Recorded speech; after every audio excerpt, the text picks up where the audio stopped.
కాకినాడ నగరపాలక సంస్థ పరిధిలోని పలు డివిజన్లలో నెలకొన్న మౌలిక సమస్యలను గుర్తించి వాటి పరిష్కారానికి తక్షణ చర్యలు తీసుకోవడం జరుగుతుందని నగరపాలక సంస్థ ఇన్ఛార్జ్ కమిషనర్ ఎన్వివి సత్యనారాయణ తెలిపారు. శుక్రవారం ఉదయం కాకినాడ నగరంలోని 19, 20, 21, 22 డివిజన్లో కమిషనర్ సంబంధిత అధికారులతో కలిసి విస్తృతంగా పర్యటించారు. సందర్భంగా ఆయా డివిజన్లో డ్రైనేజీలను ఆక్రమించుకొని నిర్వహిస్తున్న వ్యాపార సముదాయాలను గుర్తించి వాటిని తొలగించాల్సిందిగా సంబంధిత అధికారులను ఆదేశించారు. అలాగే ఆయా డివిజన్లో ప్రజలను నేరుగా పలకరిస్తూ శానిటేషన్ సిబ్బంది నిత్యం విధులకు హాజరవుతున్నారా, ఇంకా ఏమైనా సమస్యలు ఉన్నాయా అని వివరాలు అడిగి తెలుసుకున్నారు.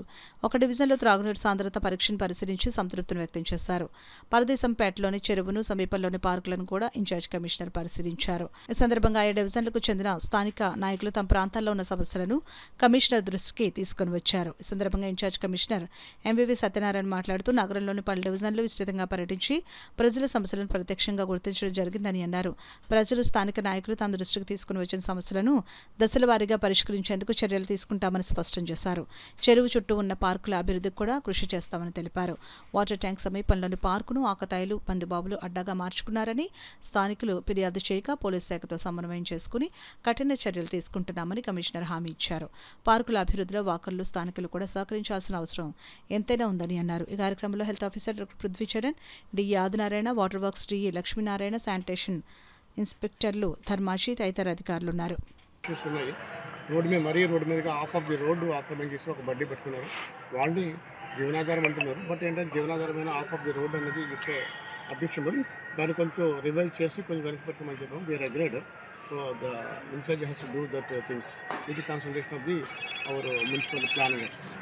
అదేవిధంగా ఇక్కడ మనకి అమ్మవారి గుడికి ఈ ప్రాంతం రావడం జరిగింది. ఈ పార్క్ని అంతా కూడా విజిట్ చేయడం. ఈ పార్క్లో మనకి 3 ఇబ్బందులు, ప్రధాన ఇబ్బందులు ఇక్కడ 3 మనం కనుగొన్నాము. ఒకటి లైటనింగ్, మెయిన్ లైటనింగ్ ఉంది. వన్ సైడ్కి ఉంది లైటనింగ్, రోడ్ సైడ్కి ఉంది. ఆ లైటనింగ్ ఇంకొక లైట్ వేసి లెఫ్ట్ సైడ్కి వచ్చినట్టుగా పార్క్ అంతా కూడా విజిబుల్గా ఉంటుంది. అది కూడా ఒక ఎస్టిమేషన్ వేసుకోవడం జరుగుతుంది. అట్లాగే ఇక్కడ జిమ్ ఉంది. ఈ జిమ్లో గతంలోనే మనం ఎప్పుడో స్థాపించాము, జిమ్ పెట్టాము. అవి ఎక్కువ మంది కొద్దిగా పాడయ్యాయి అన్నారు. ఆ జిమ్ ఎక్విప్మెంట్ కూడా ఆల్రెడీ మనం కొన్ని జిమ్లో పార్క్స్లో ఉన్న వాటిని మరి ఎక్కువ చేస్తాం. దానిలో కూడా దీన్ని యాడ్ చేయమని మన డిఈ గారిని కూడా చెప్పడం జరిగింది. దాంతో ఇది కూడా ఈ హోటల్ పర్ఫెక్ట్. తర్వాత ఇక్కడ మనకి ఈ కొద్దిగా గార్బేజ్ ఉంది.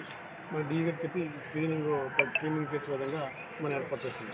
ఇప్పుడు ముఖ్యంగా మన వాటర్ టెస్ట్ కూడా చేయడం జరిగింది. వాటర్ అనేది ప్యూరిఫై వస్తుంది. మనకి ప్రజలందరూ కూడా నేను పర్సనల్గా రిక్వెస్ట్ చేసేది ఏంటంటే, ఈ ప్లాస్టిక్ నిషేధం అనేది మనం చేస్తూనే స్వచ్ఛ కాకినాడ, స్వర్ణ కాకినాడకి మనకు సాధ్యం ఉంటుంది. కొన్ని చోట్ల కొన్ని పార్క్స్ వారు మేనేజ్మెంట్ కమిటీ ఉంది, లేకపోతే ఒక కమిటీ ఏర్పడి వాకర్స్ అసోసియేషన్ కానీ, లేకుంటే చుట్టుపక్కల ఉన్న వాళ్ళు హౌసింగ్ అసోసియేషన్ గారికి కలిపి చాలా బాగా చేస్తున్నారు. వేరే అప్రిషియేట్. అదేవిధంగా ఇక్కడ కూడా మన వాకర్స్ వచ్చి వెళ్ళిపోతుంది కాకుండా చిన్న చిన్న విషయాల్లో మీరు కొంచెం కేర్ చేసినట్టయితే అది కూడా బాగుంటుంది. ఇక్కడ మళ్ళీ కొద్దిగా లోకల్ వాడు కూడా మనకి ఈ నైట్ టైంలో ఈ సంథింగ్ చేస్తామని చెప్పారు. నేను కూడా పోలీస్ వారితో కూడా మాట్లాడి నైట్ పెట్రోలింగ్ పెట్టమని వారిని కూడా రిక్వెస్ట్ చేస్తున్నాను. ఒకసారి వారితో కూడా మాట్లాడి ఏదైతే చిన్న అసాంఘికమైన పిల్లలు ఉంటారో వాళ్ళు కొంచెం కంట్రోల్ చేయడం కోసం ఒకసారి ఈవినింగ్ ఆమె వాళ్ళు కూడా రిక్వెస్ట్ చేస్తున్నారు.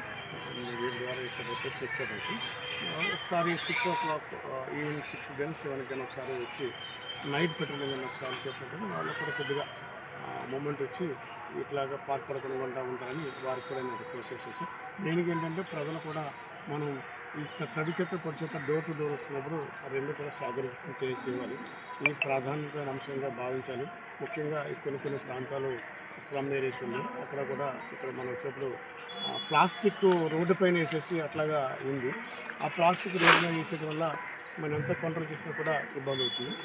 ప్రజలు కూడా తడి చెత్త, పొడి చెత్త డస్ట్బిన్స్ ఇచ్చాం కాబట్టి అవి ఆ డస్ట్బిన్ వేస్తుందిగా మీ అందరూ రిక్వెస్ట్ చేస్తుంది.